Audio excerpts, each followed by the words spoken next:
I'm here.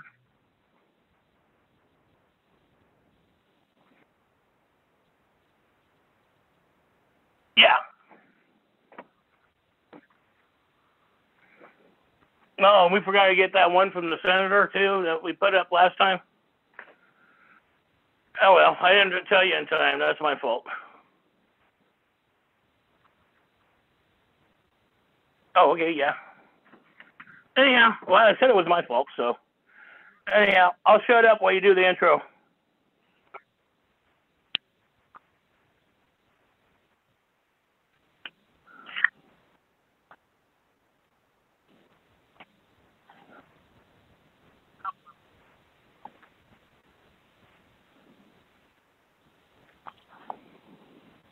Yep.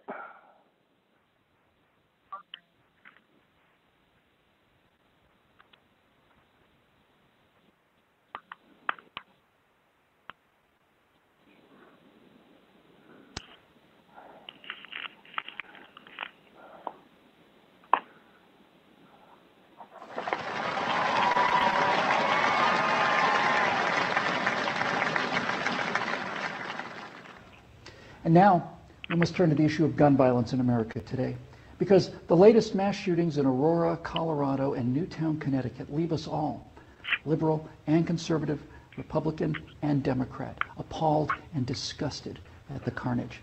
Now, some people, and that includes many of you in this room tonight, want to place the blame for this horror on things like 30-round magazines or semi-automatic rifles. We want to blame something, anything that we can control. But what we really want to ban is violence and murder and insanity.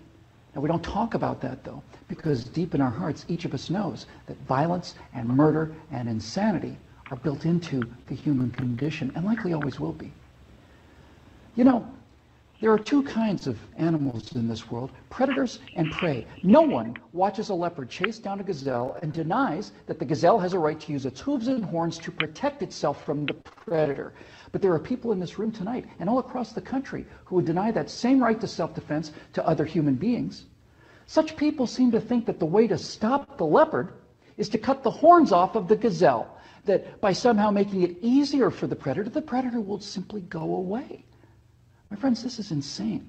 When you make it easier for the predator, you get more predators.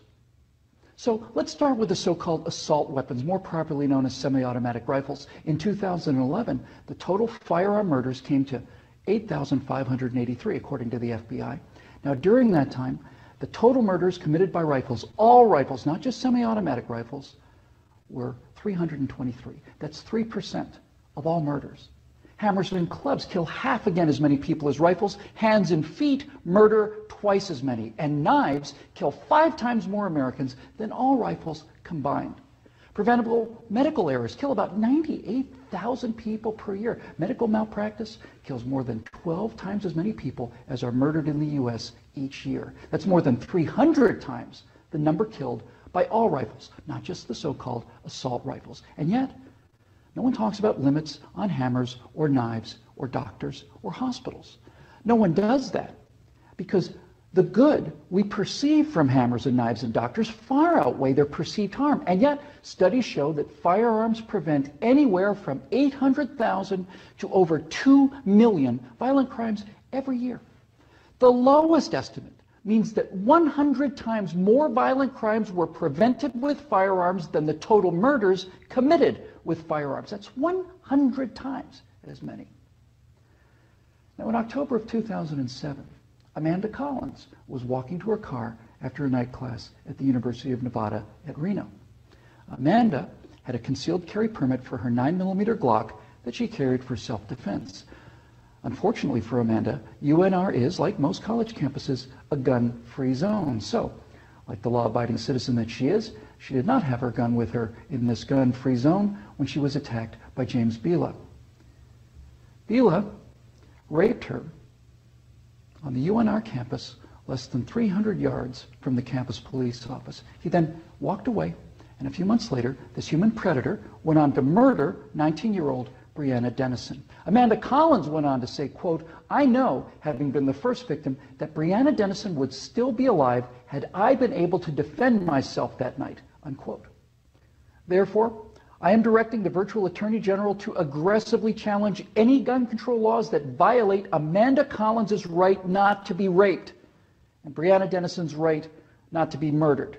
You're not forced to abandon your First Amendment right when you enter Chicago or New York, or your Fifth Amendment rights when you walk onto a college campus. As virtual president, I will veto on the spot, without hesitation, but with a great deal of pleasure, any and all attempts to destroy any of the Bill of Rights, of the Constitution of the United States of America. Because when it's all said and done, the Second Amendment to the Constitution is not there to protect us against criminals and the people calling for gun control know this. That's why they want gun control instead of crime control. That's why they want laws that, at the stroke of a pen, turn law-abiding citizens into criminals. The Second Amendment is there to protect the American people from tyranny. The Second Amendment is there to protect the American people from politicians. The Second Amendment is there to protect the American people from us. Now, some politicians claim America deserves a vote on this issue. Okay, let's have a vote. Those of you advocating infringement on the right of the people to keep and bear arms need to go to the American people with the 28th Amendment, which would simply read, the Second Amendment to the Constitution is hereby repealed. That would, for the first time, give you the legal authority to do what you have been doing and what you are trying to do now in direct violation of your oath of office to defend the entire Constitution of the United States, not just the parts you happen to approve of. So go ahead, go to the American people and tell them that ultimate power is no longer to be vested in the people who can't be trusted with that power according to you. Tell them only the government can have that power now. You go out there and try to convince the people of the 38 states that you're going to need to get that amendment passed to agree with your opinion of them versus their opinion of you. I dare you. 12 million unarmed men, women, and children were unable to resist being murdered by their own National Socialist government in Germany. Perhaps 50 million unarmed men, women, and children were murdered by their own Union of Soviet Socialist Republics. 50 million Chinese murdered by their own government under Mao, who also disarmed his people, and in Cuba, and in Vietnam, and in the killing fields of Cambodia. Now you say that can't happen here? You say we're protected? By what? By the Constitution that you're in the process of destroying? You are in violation of your oaths of office by so much as introducing this legislation, let alone passing it. My fellow Americans, the previous inhabitants of this chamber watched as 100 million people were murdered after being disarmed by their own governments. Every single one of those men, women, and children were as real and precious and irreplaceable as the children at Newtown.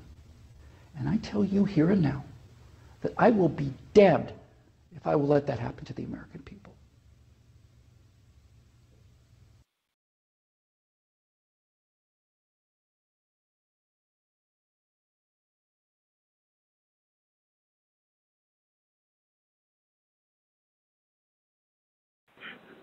Thank you.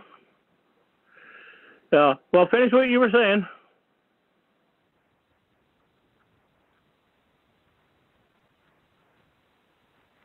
Gotcha. It does. It really does. People need to really comprehend that the First Amendment, the Second Amendment does say shall not be infringed. That means for anything, public employees, whatever. And I have a personal counter with this whole thing because in the Oregon Territory, back in 1989, when they passed the administrative rules that basically you go in front of a judge, not a grand jury anymore, because you used to get a grand jury of 12, and now you only get a grand jury of 6, a boatman's grand jury. So they always handpick their juries anyways. We know that, but that's where people got to comprehend this reality of what the truth is and the facts are. And so this is the one thing. I'm going to be reading some stuff tonight before I open up the floor. I want to bring some of this stuff to your attention, but the main thing is that we have lawful rights, lawful bloodline native rights. If you are 5 or more generations, if you are 4 or less generations, yes, the Second Amendment does not give you rights. It gives you privileges because of the 1938 Foreign Administration Registration Act. You are supposed to be registered in this country. And also, too, you are a corporate citizen. You don't have Constitution rights. You have privileges. So, yes, you have to register a concealed license permit. That's a fact. You have to register. Lawful bloodline Americans, we don't have to register. We have to deal with our responsibilities what our forefathers gave us. So it is learning the Constitution and the truth and the facts compared to the misgiven information that we are constantly given by different organizations, different structures that people talk about. We got all these things on Facebook and all these internet stuff out there that are public employees trying to twist things around, get people still brought into jail, convicted of non-crimes because they were set up and coercioned.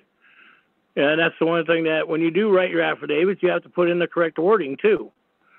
And so that is the frustration that we live today. And that's the one thing that we, the people, have got to stop doing this stuff. And that is the one thing that once we stop doing this stuff, all of a sudden we get our country back. And that's our responsibility when it comes down to it. So the Second Amendment rights, the Supreme Court, and that's what I was trying to pull up. I don't know if we ended up getting that on the Facebook, on the new.org Trackers site, and hopefully we did. But I did send up there so we could get that put on, because the Supreme Court just came out with administrative rules, or what they call laws, because they're Article I courts, stating that every American should be armed and packing right now today. This just came out within the last 2 weeks. And so it's not putting paranoia out there. It is that people have been filing across the country on their rights. So some people in these media programs and these other ones are going on the internet now, trying to put fear into the liberals and these uneducated men and women about who are not educated in arms. You know, they watch too much TV, so they don't live in real life and know what it really does. And so I'm going to finish up my factual stuff that I went through with the Second Amendment. My brother-in-law up in Portland was accidentally shot or murdered. And the 14-year-old kid that actually did it put his body in the back of the garage for a week. And so the kid the following week broke down at school and told the principal where the body was. So instead of going to a court, they decided to send him to basically McLaren Home for the Juveniles. So that means he got out when he was 21 years old, more than likely 18. But so when they sent him to that, they changed administrative rules, and they put a Senate bill in and took away the rights to basically the jury trials to all of us. And they said that a judge had to do it. Now we're dealing in administrative rules. And so when that happened, you know, I knew it was going on, but there's only so much you could do when you're one whole soldier out there, and it's really difficult sometimes. But now that I've been bringing it up lately for the last 5-7 years, and went and killed a couple of some of these other administrative bills they've been trying to pass. And that's the one thing you've got to realize. These administrative bills that they pass are copywritten. They copyright them, so they own it. So that way, when you use it, that's how they come after you, fraud upon the court, when they go after you. You know, I'm trying to remember the other word that they use. There's several words that they use in courts that to do this. And if you don't know the words and to respond back to these words, this is how they put their jurisdiction over you. And that's where the domestic terrorist, called the sheriff, kidnaps you and holds you for ransom. Because in a courtroom, the sheriff is supposed to be the mediator from the judge and the injured party, not the DA, defendant, or, you know, city, county, and state and federal DAs. No, that's not their job. They're supposed to be the mediator for the court. So that way there's authority in that structure. But also, too, it does come out, and I do have a law here on that one. It has been established in Florida that the sheriff is a policymaker. and a final authority over his agency. That is Lucas versus O'Laughlin, 831F.2D 2232/235, 11th Circuit Court, 1987. And it's been, they have this stuff out there, these cases on these sheriffs and deputies. So that's why it's so important, like if you're dealing with a Second Amendment right, and if you're even dealing with the privilege as an immigrant, knowing the actual administrative codes and laws and Constitution laws. When I talk laws, I talk Constitution laws. When I talk anything else, it's statute codes and administrative rules. And they only apply to the employees and the elected and public servants. And that is the one thing people don't realize, that these men and women, everybody goes, hey, it's my government's fault. Okay, so blame yourself. Look in the mirror and seeing that you're taking that blame, make sure everybody else knows that you're responsible for turning your back on this country's Constitution. Legal immigrant or lawful bloodline native. Because that's what we're doing. When it comes to the Second Amendment, it gives you the right. Everybody's going on this kick, they're assault rifles. Well, if you go back to the first assault rifle that was basically put in this country, I think it came from the Britons, and that's when we started making ours, and in that way, I think they call that the Revolutionary War. So when they say it shall not be infringed, the whole point of that was shall not be infringed. That means you have to commit a serious crime, not an offense, a statute, code, and administrative offense. And you can't even be arrested for not paying a statute, codes, and administrative structure. But how they get you is you never filed out of their system. So you have to file out of their system. Everybody goes, I got rights. But until you have something from, let's say, the House or Senate, certification, publicize it in the media, so it's been filed with the House and Senate, and you always want to file your instruments with the state clerk, too. People tell you you don't need to do this stuff. Don't listen to them. Because you have to file it in the state clerk, and then what you file in the state clerk has to go to the county clerk to get registered. So the clerk does the filing, and the counties do the registrations. And so this is one thing that they don't tell people, how this stuff works, because if you guys knew, it would make the system work so much easier, and they wouldn't get the debt notes, and anytime you pay a court fine or anything, file and register a 1099 form with them with the IRS. Because if they're claiming to be a nonprofit agency, then make sure that they are a nonprofit agency.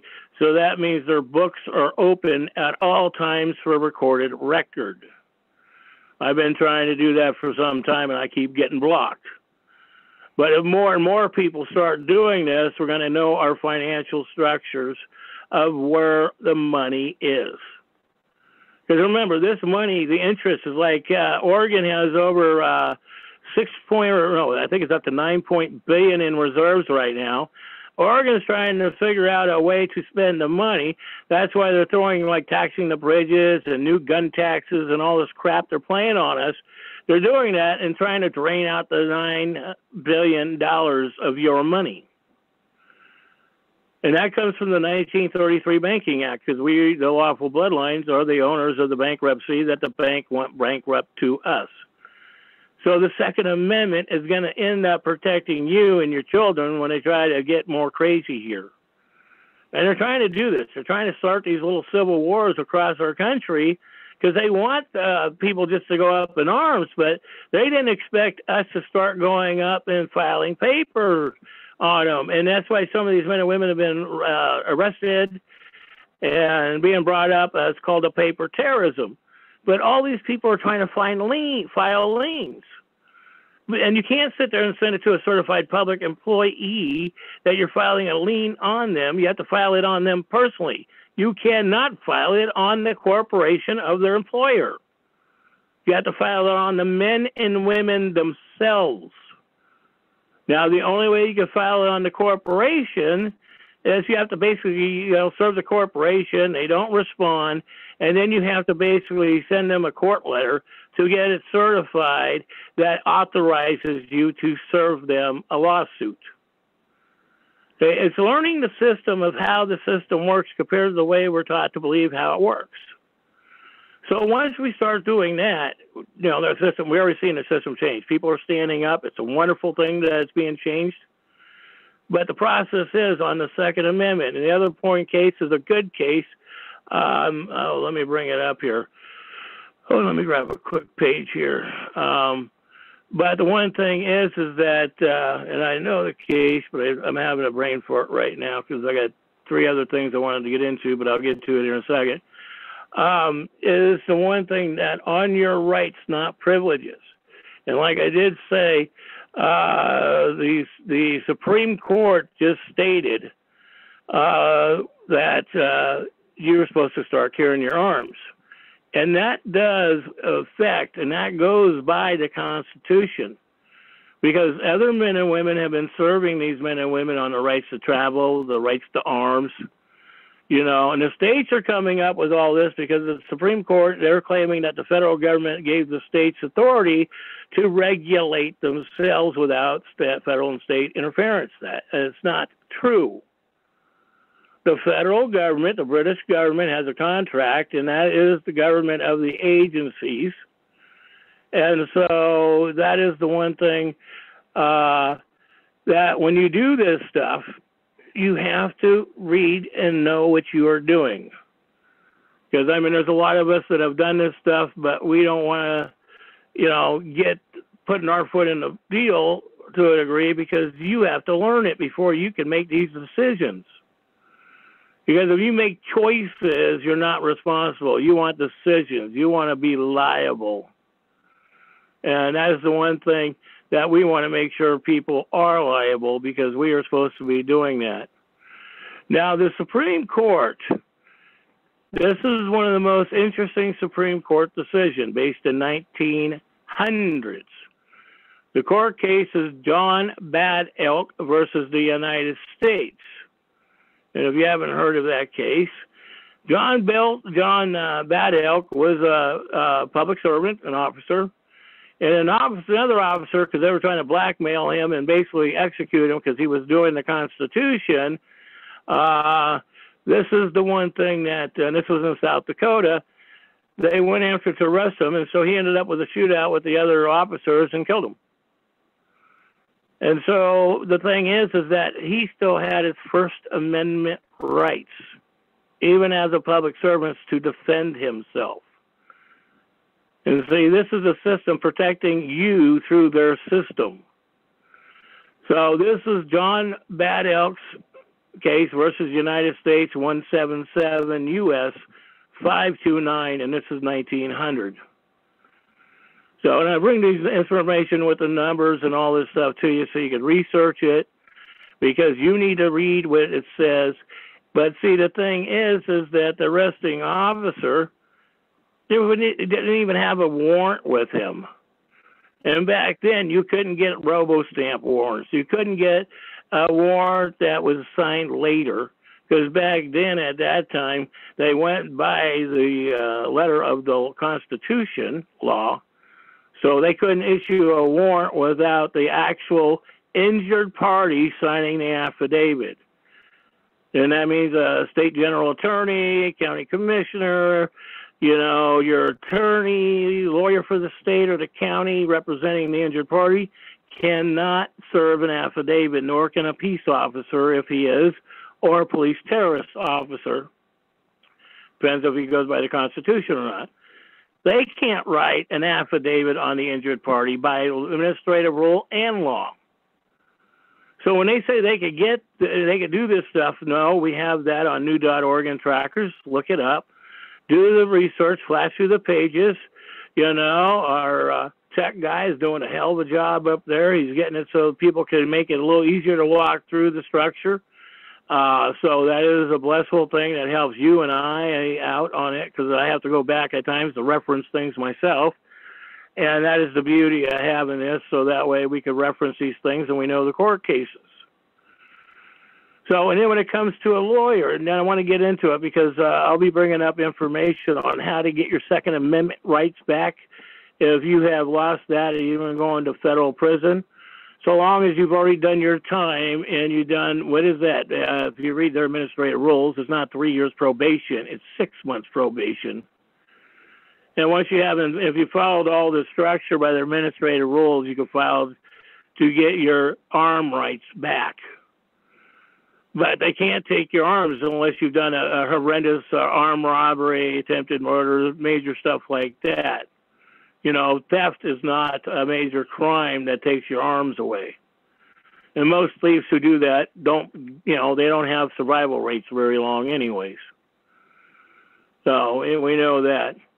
So, and then the other point is no state may convert a secured liberty right into a privilege, issue a license, a fee for it. So that's even a hunting and fishing license, a fee for your concealed license permit. And that is Murdoch versus Pennsylvania, 319 U.S. 105, 1943. And by the way, the historical case, the practice of law is not licensed in any state.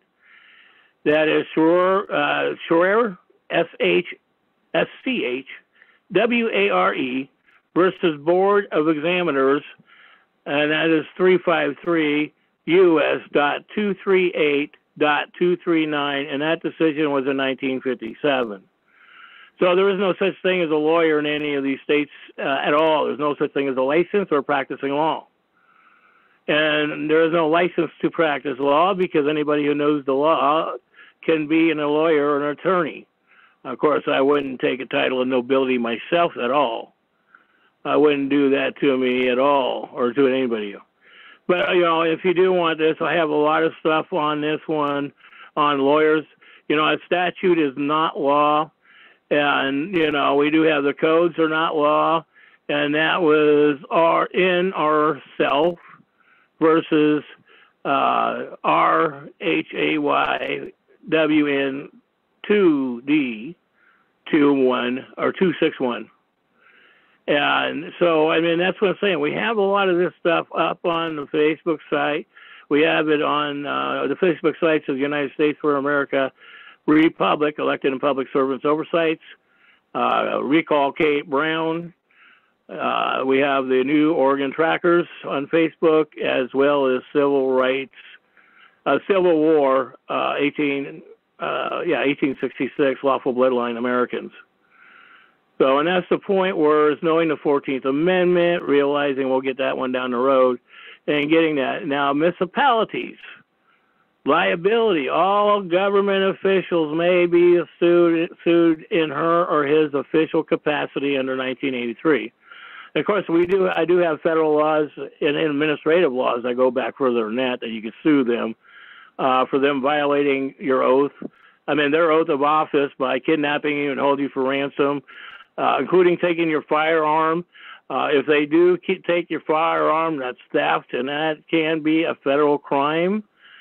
Stealing somebody's firearm compared to something else. Sometimes it depends on the level what they consider in the federal codes and administrative rules. And that's the one thing that knowing how this works, this is what brings this stuff to all of us. And when we pass this education along, you know, this is what works. So, and any other point, as I'm getting ready to start the emails out to the county commissioners, like I did to the sheriffs, I haven't got a response so far this week when I asked the other ones, how do they expect me to pay for this? Well, I asked them, how do they expect me to pay for all the labors they want to charge me? You know, they only want to charge me $15,000 to $50,000 for this information. So I sent them an email, how do they want me to pay for it? So, you know, so I don't know what's going on. Well, I haven't got a response from that. I have probably some ideas. But we just see that they're panicking. Also, too, recent court case that came out, a landmark Seventh Circuit Court decision, says the Fourth Amendment applies to all smart meters on your property. type it in on the internet, pick this up, file on your electricity company, get those meters off so it doesn't short out our brains, and so they can't put electrical waves through the air to make you have heart attacks and different other illnesses. Sonic waves are real. They are true. We all know that. And then President Trump of the corporation, United States Inc. Corporation, is setting up and announced to reclaim the Federal Reserves from the Rothschild family, to take that back to the people. So if he does that and it was done correctly, which hopefully it is, 192 will be in place, and so we won't see a lot of other stuff coming down the road or bills. That has to be done correctly, but we all know we'll see what happens. So you can't know that one until we see it, because seeing is believing. And like I said, I do like the decision with the Seventh Circuit Court on this with the smart meters, because that does say that you have rights to get that off, so they can't monitor your internet, they can't monitor your phone calls, they can't tell you how many people you got in your homes. Those smart meters tell you all that. They have recording devices through all your electrical outlets, because the electrical outlets go out, and so those things are really advanced. So if you ever do the research on that, and you'll see how advanced that up by the companies, because they put it up on their own internets and stuff. So I encourage you to do the research and investigate that. And let's not forget, under United States Code, the president has the statute authority to keep anyone out of the United States for any reason he thinks. That is 8 USC 1182. And he's honoring the Constitution. So when these people go off and say they're not honoring the Constitution, and see, let me tell you the other point. If you are rescinding your contracts and doing this with elected and public employees unions, remember the legal name that is given to you. If they use that, including your capital name, that is identity theft. So make sure, do the research and see if identity theft filing is which your decision could be. But that's up to you. Like I said, we're not lawyers, we're not attorneys, we don't give legal advice. We are nothing out there. We're just a guy on the street corner that's waving to the cars, honking when they go by. So we're not taking liability. You have to be responsible for your own education. And so this is the one thing that's been filed in the state of Oregon. I filed it on my property tax deal with other things, and I'm getting ready to get to that, back to that, because I got to do that. And also by unalienable rights, 16 CJS Constitution Law, Section 202, page 897. All lawful bloodline Americans have rights to their homes. So I just gave you the law where it says it. I had to look it up, and it says it. And I filed this in my instrument, too, going back when I filed my original one back in 2013 against John Kitzhaber. And so when I filed that, it's interesting timing how some of these things blow up, and they use, the national or state media to block off the other issues, so that way they can target what they are personally doing out of their own agencies. And people buy into this stuff, so it is interesting. So that is the one thing. And so when you look at this stuff and you start reading this stuff and you start accepting what it means, it's great, because you realize that you actually have rights, not privileges. And that's what you want, to have rights and not privileges. And so the Second Amendment is a right to we the people.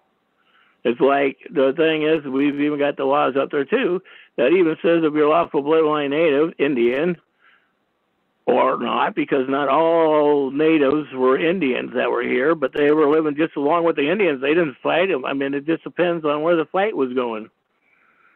And that's the one thing is we've been instructed by these books that most of the education books, when they started coming out in 1970, after 1968, when the Public Education Board was They rewrote the history. They rewrote a lot of it. They left a lot of it out of the history books. So that's the one thing that is really sad. And so we all got to work on making sure that these elected and public employee school union members and servants start actually teaching the real Constitution. Quit arguing about ABLA or whatever the hell they're trying to do with some religion day. We want to make sure they don't do any religion in church on religion day, at any religion day. Because religion is a private thing, not a public thing. Because that's the one thing. That's why this country is all torn up. Everybody's fighting over religion, and they're not paying attention when these cities are passing these administrative bills, breaking into people's homes, shooting unarmed men and women because they're going in trying to confiscate the guns. And it is happening today, folks. Oregon passed a law on it, and they're waiting for that because they're trying to have the United Nations come in under authority of the Nazi Germany and British government.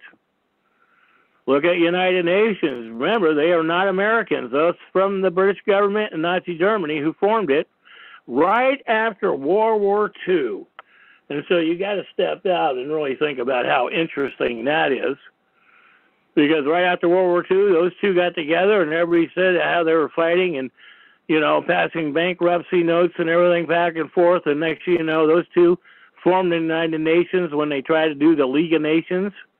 And when that failed, I think that was in 1911, if I'm not mistaken. And that was part of the bankers. The bankers were the ones who started the League of Nations, and that was based on the Rothschilds and Fairchilds in the Spanish bank.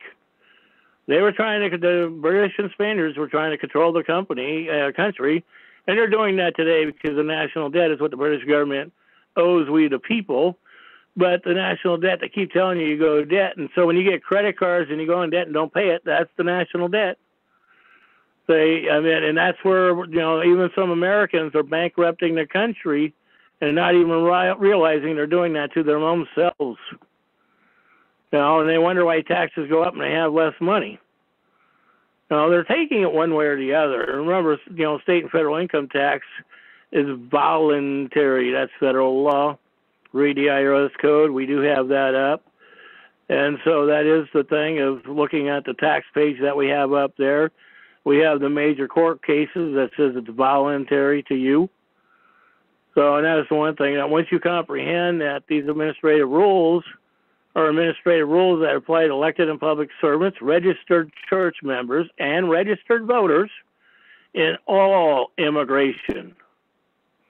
All immigration. Illegals definitely have no privileges or right at all, and immigration that are here illegal have privileges. And technically, and I've got the federal laws that I'm getting out, and I'm not putting them up. They're up on the Facebook page, but I'm not going to read them tonight. But there are federal laws that says if you hire an immigrant, you go to jail. There is no get-out-of-free card in it the way the real law is written. And I passed that around, and we're working on it. So long as we get some more support on it, then we can start moving on it. But that's the next phase after we probably get the city served, because I still want to get the city served and the county commissioner served. We get that feat going, and, I already know the sheriffs, and, people are talking about what I served on the sheriffs right now. And I know that they got legislative council trying to figure it out, too. And so, yeah, because I had to bring in the legislative council into the letter, because Dexter Johnson, legislative council, admitted that the Democrats were destroying the state by doing a democracy. He admitted it to the House and Senate in his own words. So, and he was asked to put this letter together. So, he was asked by several senators a couple years ago to do this. I believe the original date on that was in spring of 2013. Because a lot of people have been fighting on this right to travel. And so the Democrats have been hushing it up and, your Second Amendment rights. In the state of Oregon, for years, I have open carried and concealed carried. I don't make it publicly known, but when it's publicly known, you can't deny it when it's on your hip. But I mean, and that's my right. You know, they don't have a right to come up and say we need to search you because we think we might have a concealed weapon. That violates my Second, First, Third, Fourth, and Fifth Amendment. And they know it. Of course, I filed all my stuff. I did things a lot differently than most people do. I did file mine in the public sector. I did run it for three, four full pages in a newspaper. I ran it for 3 weeks, disowning my state contracts and all that stuff when I filed with the state. And that was filed with the House and Senate of Oregon and filed with the Secretary of State. So when those things happen, they can't deny it. You're making it public. I mean, you have nothing to be ashamed or afraid of. So I mean, I just don't like it when people want to put you out there publicly on other things. I mean, it's bad enough I put myself out publicly on my writings, so I don't need that other stuff. So yeah, there's one thing that on your Second Amendment rights, and when I'm getting ready to open up the floor, but is comprehending the main thing I suggest to people. Find out your bloodline. Find out if you're legal or lawful bloodline native. Find out if you are a legal immigrant. I mean, as long as you got those two things, you're okay. Illegals, I don't have compassion for.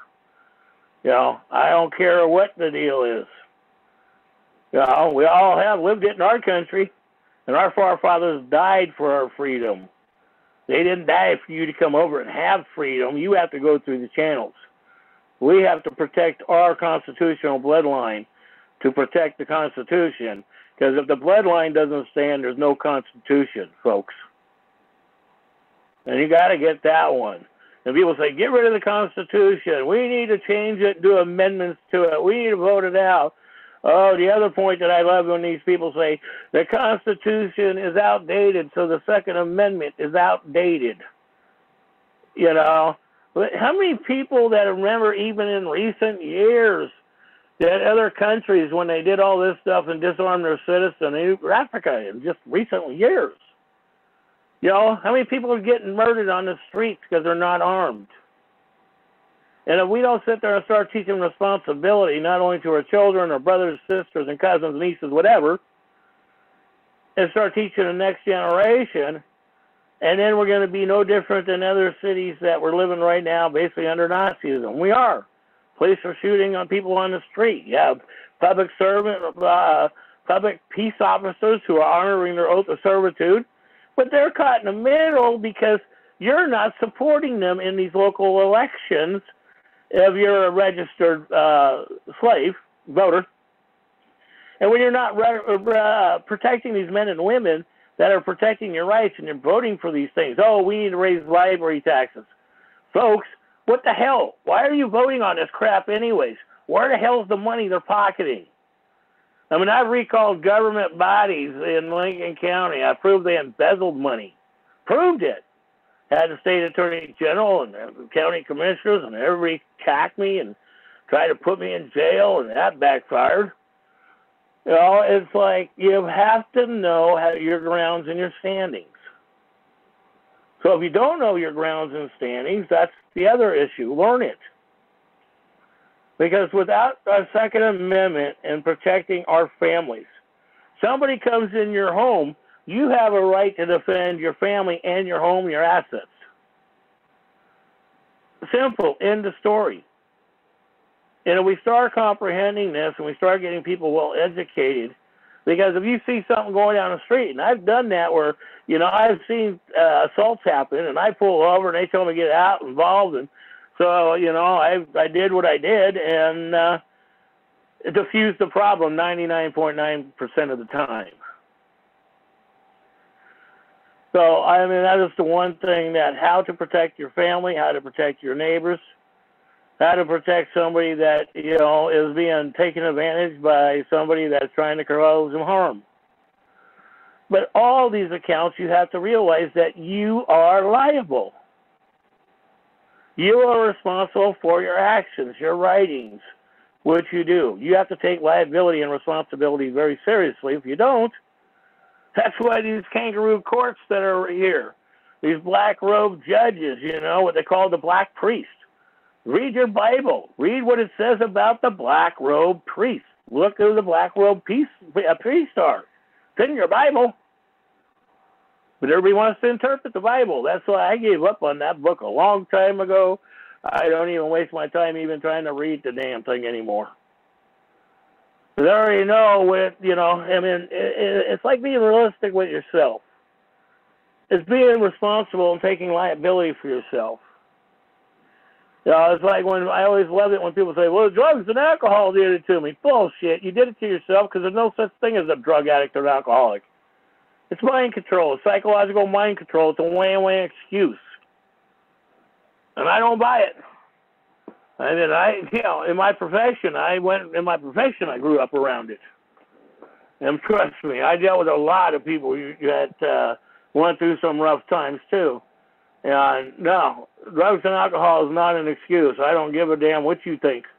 Because the main thing is you had control before you took it. When you took it, all right, that's when your internal responsibility came forward that you cannot get away because you're the one who did that to yourself. So, I mean, we've got to be realistic.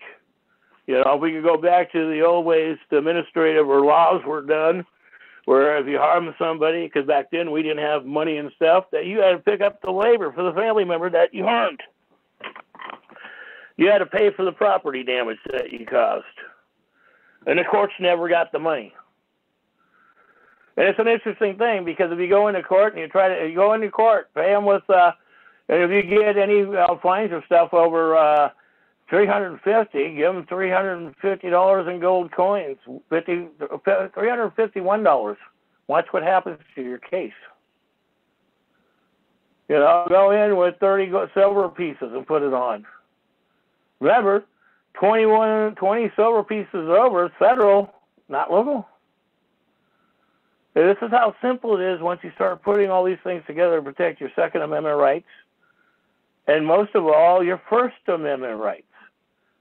Because if we lose those two, any part of it, all right, this is how this country loses. This is how the foreigners take over. And the foreigners are your bankers. What's doing right now, running the puppets called your senators and congressmen, administrative, and heads of the departments. So, and that's the one thing, you know, with the Supreme Court decision that just came out, look it up. I believe we'll have it up on the site here shortly. I'm working, I got to find it again. Because like I said, I'm still having problems with my computer. That's been an interesting task. Hang on a second. That's been an interesting, excuse me, my throat. Excuse me. That's been an interesting experience. I'm dealing with my computer still. So I'm trying to come up with some resources or, you know, if anybody's got help, they can help. Because I got to get a new computer. You know, because I do a lot of work. I email out to a lot of agencies all across the United States, including federal agencies. And so I've got a couple emails back from federal agencies, and we'll deal with that one down the road. You can sort of say things are being requested. So we do have a couple of them that are starting to work. But like I said, it does come to how you file your criminal affidavits. And when they tell you to fill out a criminal complaint, okay, you Xerox copy it, you do their Facebook and everything on their face, their monitors on it, but you change the thing from, I suggest, what I do, is I change it from a complaint to an affidavit of fact. Say, I'm using their pages, their structure, you know, they can't tell me I can't change it because it's under federal contract law, Article 1, Section 10. It's a contract, so I have a right to alter any contract before I endorse it. So do you. And that is the beauty that you have by the Constitution. And that's Article 1, Section 10 of the Constitution. I mean, it's learn the Constitution. Learn how it works for you. Learn how it protects you. You know, and that is the one thing. You know, everybody says, what can I do for my government? What can I do for my church? How about what you can do for your family and neighbors and your lawful bloodline natives? Quit giving to the church. These people laugh all the way to the bank. They're running the banks from the Rothschilds and the Rothschilds' own Salvation Army, Rothschilds' own Goodwill. All these secondhand stores that you see there popping up with all these Christian signs on them, the Rothschilds own them. I've done the history, even done the backgrounds. So do the backgrounds on these people. Find out who owns what. You'll be amazed. And then you're supporting these things that are taking away and destroying your rights.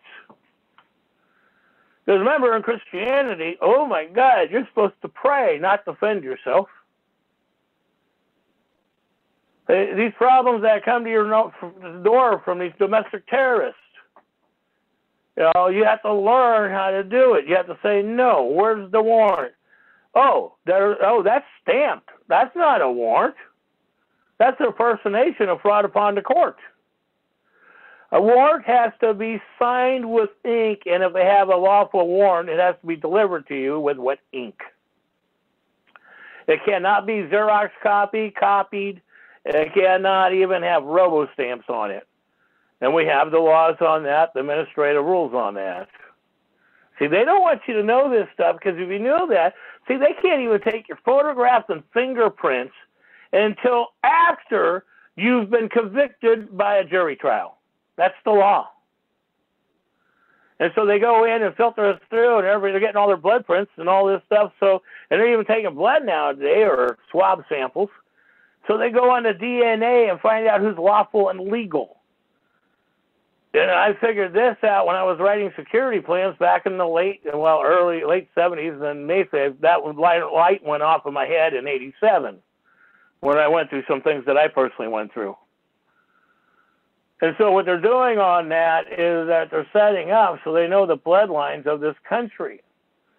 I mean, it's like China bought, what was that, in Utah?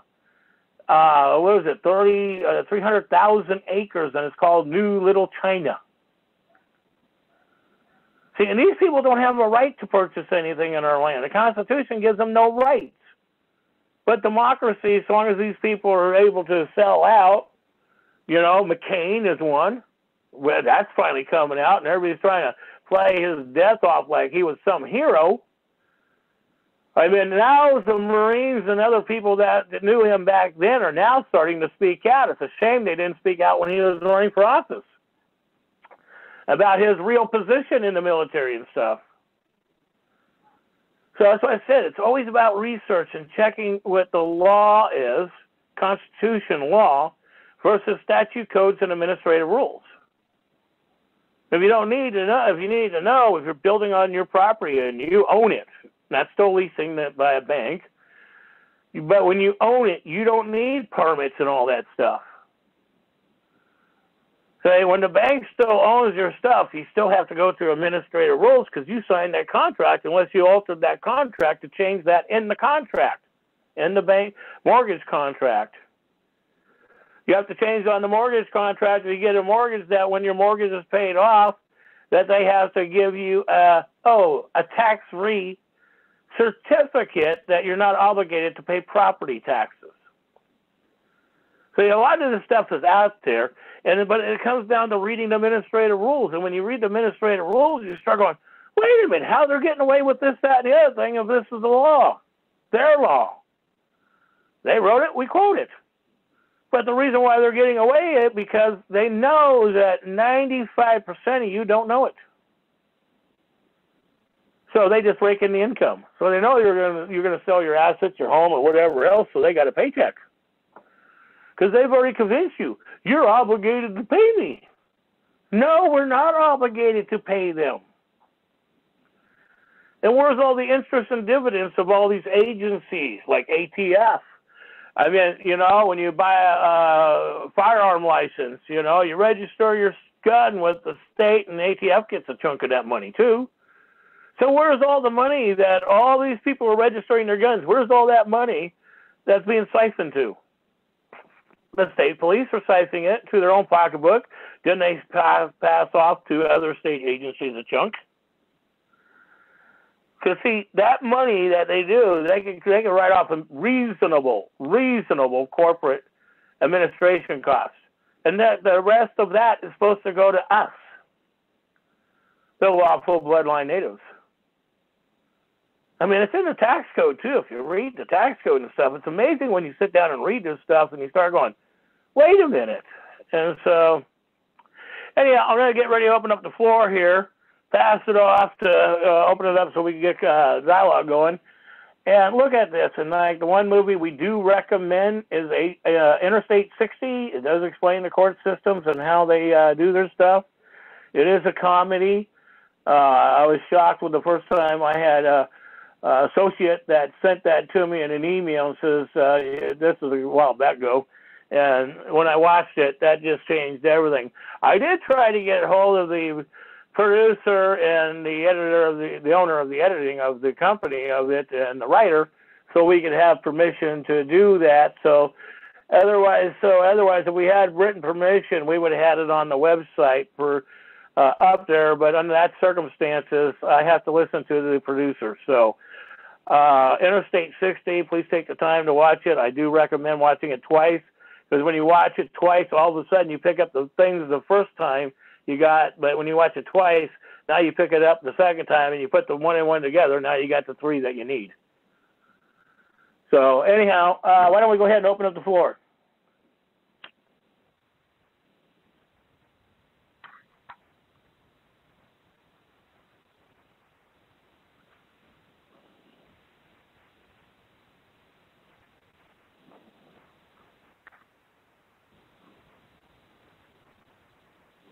Yeah, we don't want to get into other topics tonight. Let's stick to the Second Amendment, because every Sunday for the next 25 weeks, we're going to talk about the amendments only. No cases unless it refers to that amendment.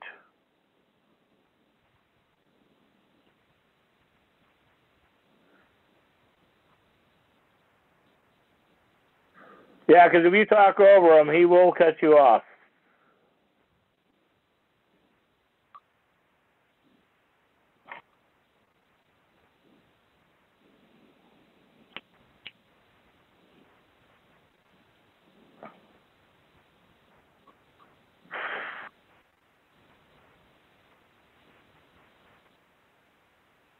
No, thank you.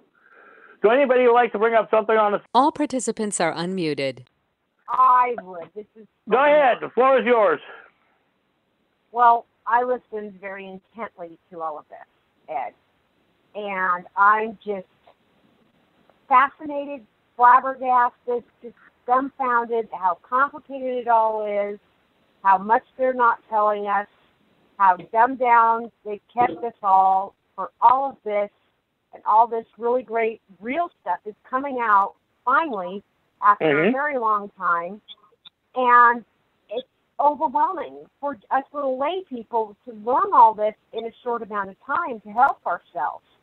And to defend ourselves and to defend our country. And there's got to be a way to fix this to help ourselves. They've made it where we can't even help ourselves with the courts. The laws, it's chaos. No, you're wrong, because like I said, when I wrote that affidavit to the sheriff and sent it out to everyone, I suggest that everybody else put their other sheriff's name into it and send it to them. And then when you start filing these complaints in the Supreme Court in Washington, D.C., that doesn't take that long. Like a template. You're saying. Yeah, it's a template. People can use the template I put out there. I don't have a problem with it. But remember, you are putting your name on it. You are taking the liability and responsibility. I know that it is, but see, I don't know if you're sending my stuff out, if you're altering it. So, that's why, Saturday night we do disclaimers, and that's why I have disclaimers on structure of the template, because the bottom line of that, I'm not responsible for your actions, but you have to be responsible to either know what you're doing and do the research or know it when you read it. So if that makes sense. It makes sense to me. But there's a lot of people out there that don't have our knowledge that will look at it and say, oh. Well, yeah, but see, as you've been watching, and there's going to be some major changes coming up here administrative orders coming up that people are not aware of that are going to be another drastic change that's going to happen. Well, that's good. We're all anticipating that, and this entire country cannot wait. Yeah, there are other countries that are waiting for us to stand up too. And I know there's a lot of good people out there that are fighting this for our country and for themselves, because just about everybody in this country is a victim of all of this, and all the crazy laws, and them not telling the truth for a very long time. But it's up to us to get educated quickly as possible, so we can defend ourselves, defend our rights, and defend our Constitution. That's why we tell everybody to go to new.org and trackers and spend time reading it, not on your TV, not on your laptops watching stupid stuff. Well, of course, not everything's stupid. And there are good YouTube videos we have up there that will walk you through it, too, in an hour and a half or 15 minutes. Or I think the longest one we got up there is 2 hours. And the other one that will walk you through it extremely fast is go to Rob Ryder's video he just put out on government employees. It's a 1 hour video. In that 1 hour, you watch that with a pen and paper and stop it where you need to write your quotations. Do it. Rob Ryder just put out a brand new, wonderful video on it. And we don't have it yet on the website, but we're working on to get it up there when we get it up there. Okay. So there are some videos out there that actually, up to 2.5 hours as long as one we got up there. But we'll walk you through the structure. I mean, we got an hour and a half video that walks you through the structure of the tax structure, the federal tax structure. We have videos up there that even for a tax case by Congress, they're exhibit evidence in Congress. Use their words. And that is the beauty about all this. Anybody else would like to add something? Yeah, I'd like to know, Ed, if it's just if you think that the First Amendment has to have the Second Amendment, because the First Amendment takes care of everything, and the only thing that protects it is the Second Amendment. That is a fact. That's why the fathers, I'll give the floor back to you in a second, but that's why the forefathers made it clear shall not be infringed. Go ahead. Yeah, I come from Chicago, so I know you have to have something to back you up. I'll tell you that right now. I grew up in the streets of San Francisco. Yeah, well, Chicago, you can hear them shooting every night, so it doesn't really matter. But basically, on that, do you think there's eventually Trump's going to have to straighten out the country by calling martial law? That's already, no, he's doing it, but he's trying to do it. Hopefully he doesn't have to do that. That's what he's trying to prevent. But that's what the Democrats are trying to push him to do.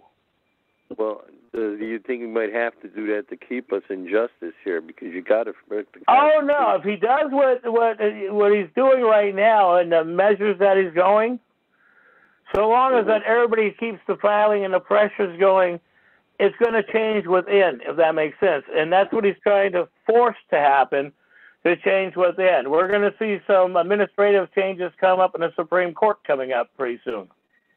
Let me ask you a question on that, because I know you talked with Tim yesterday. He was busy today making a 9/11 banner for his buddy for one of them celebrations. But a basic thing we were talking to you on now, if we find out that the Supreme Court can't obey the law, then what happens with Mr. Trump and the Army?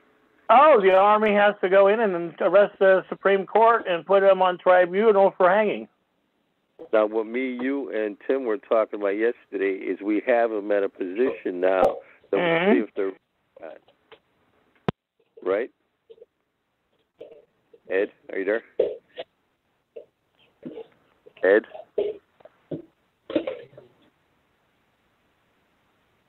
Oh, poor Ed. Okay. Wait, now, are we still live, may I ask?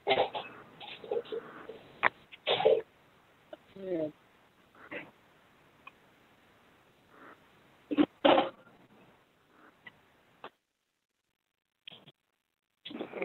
I'd like to say something. Every time I say something like that happens. It happens to us a lot, trust me. My Facebook I'm even having issues. They signed me out of my Facebook, and I can't get back in my own Facebook. It's like, wow. So what I'd like to say here is you know, this is a very big deal, what America is going through right now. And I know from previous readings and research and studying that they want to usher in international law. And how do you usher in international law? Will the international law include our Constitution and our gun laws and our First Amendment? We don't know. I do know they've been training lots of lawyers all over the country for 30 years to be prepared for this international law that's supposed to be coming to America. They're already practicing it in many courts all over the country with the Sharia law. So, you know, they have bigger plans for us, and they're not telling us what they are. And I'm glad Trump doesn't want to have martial law. It might come to that. But we feel that these people should just abide by the law. Why aren't all these people abiding by the law? It's ridiculous. And Trump has asked us to help him. Ed is number one in helping so many people out there. I really commend him for all the work he's done to put this together for everybody in America so we can help ourselves, help the rest of the country, keep our Constitution intact, keep our bloodlines intact, and hoping for the best for everyone. The more information that gets out, the better chances we have at keeping our Constitution and our country intact. And thank you, Ed. Is Ed back on yet? Is Ed back on?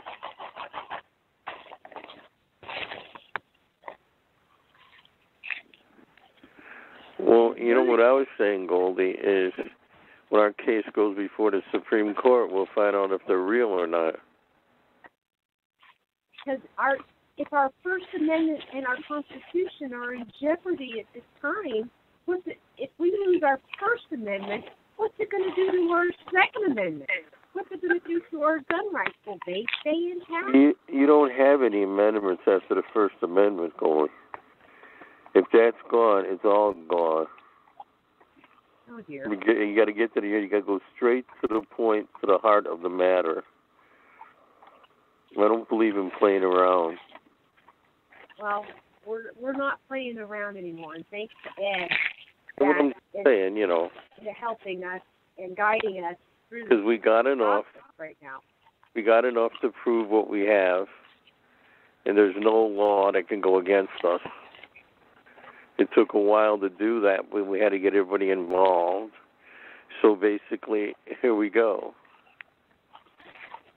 Because I'm with Ed here. We should all have our rights to defend ourselves.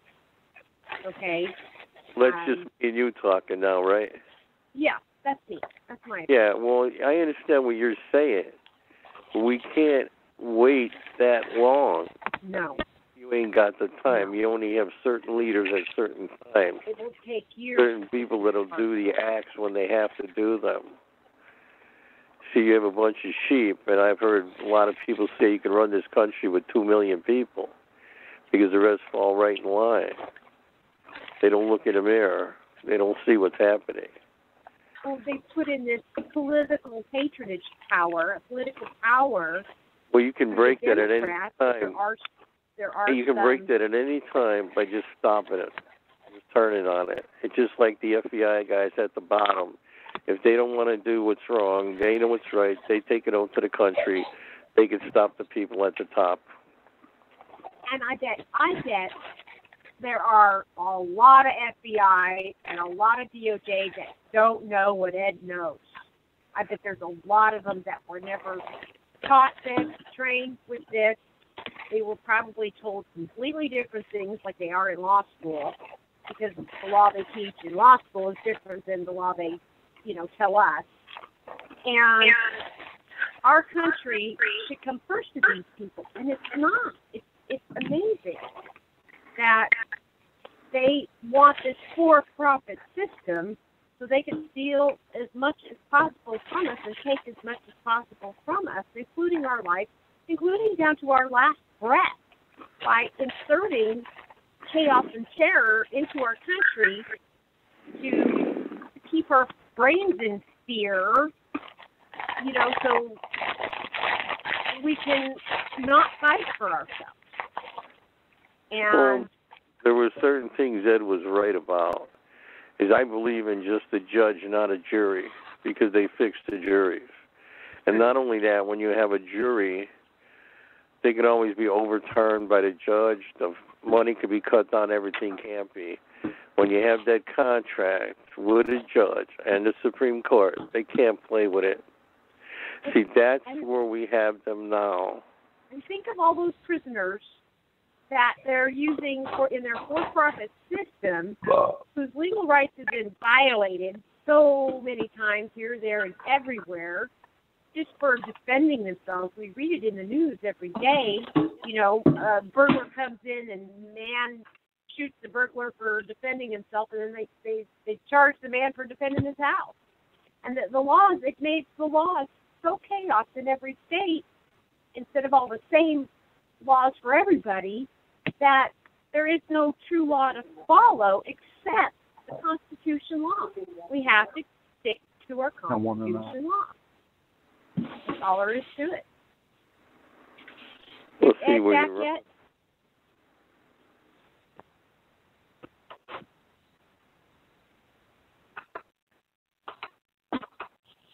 Uh-oh.